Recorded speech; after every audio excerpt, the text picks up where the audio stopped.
Hey guys, Marcus Garcia here, Arizona State, writing mentor, English 102.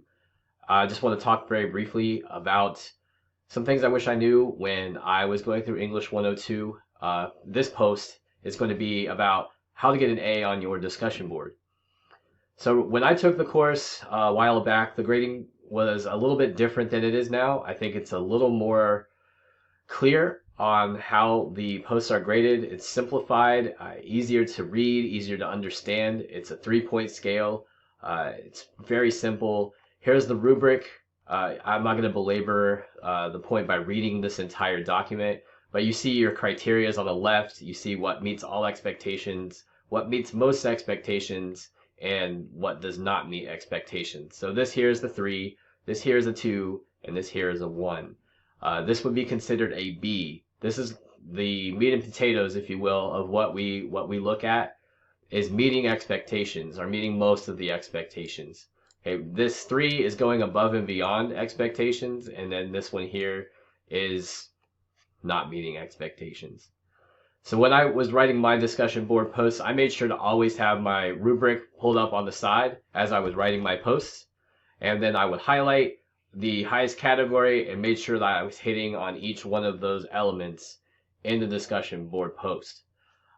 This is important for many reasons because as you're writing, you're thinking, you're constantly thinking, and you're revising, and well, maybe this could be worded better, and you may not necessarily be looking at if you're meeting the expectations. You're just trying to get a coherent thought out that makes sense to you. But what you have to do is make sure that you go through that post and you compare it to the rubric and make sure you're hitting all of those things. So pull up your rubric, have it to the side, and compare it to your writing as you're going through the course.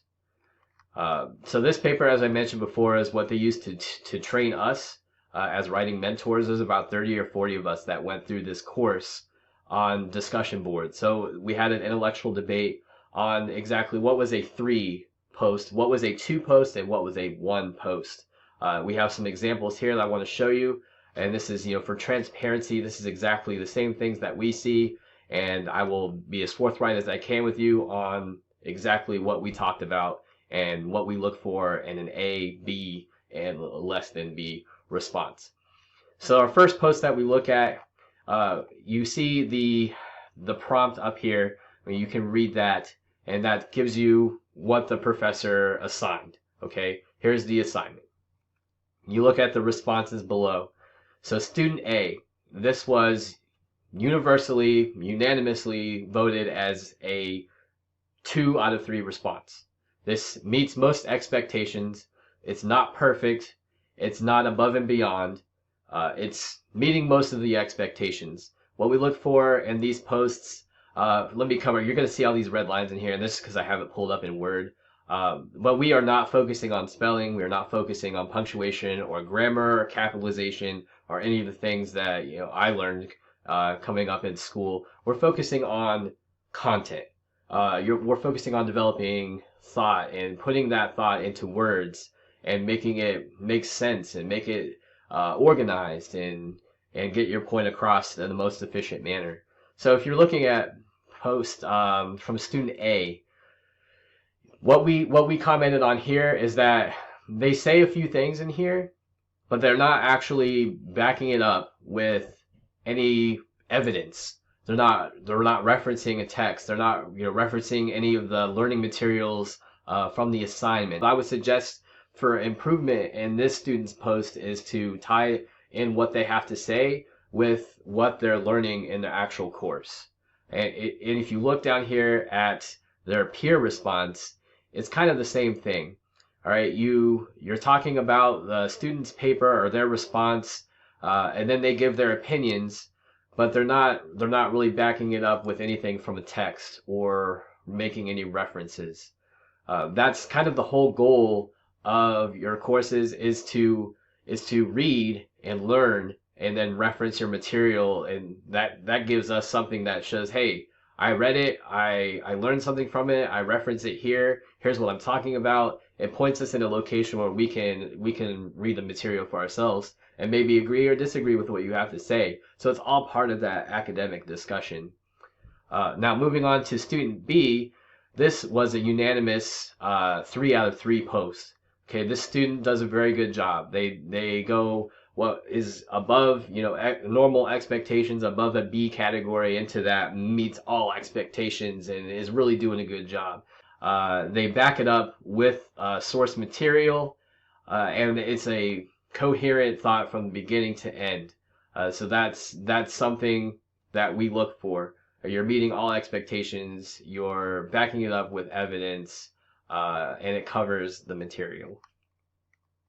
We also agreed that their response was a 3 out of 3. There was some talk about some tone in this response. There's a lot of questions, and you say you speak, or who do you think?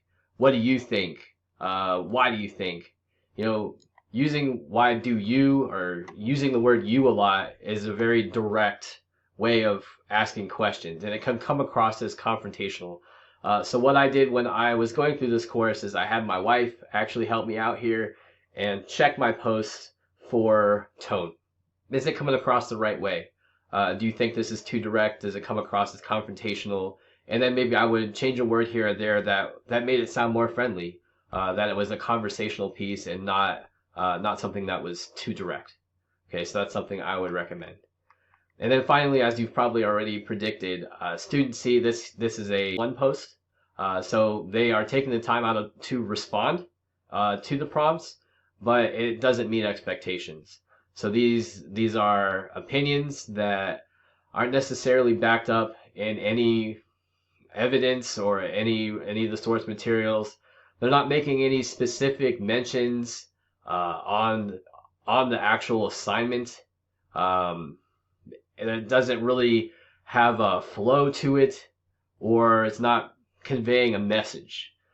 So that's a one post. Now, if you're looking down here at the peer response, kind of the same thing. So they say at the beginning, your topic grabbed my attention, okay, and they're responding, so they say as well. But your topic grabbed my attention, and that's not a bad thing to say. That's a good thing to say. Hey, it grabbed my attention, all right, but why? Why did it grab your attention? What in it specifically said, oh, okay, this has got my attention. And when you said this, it made me think about this.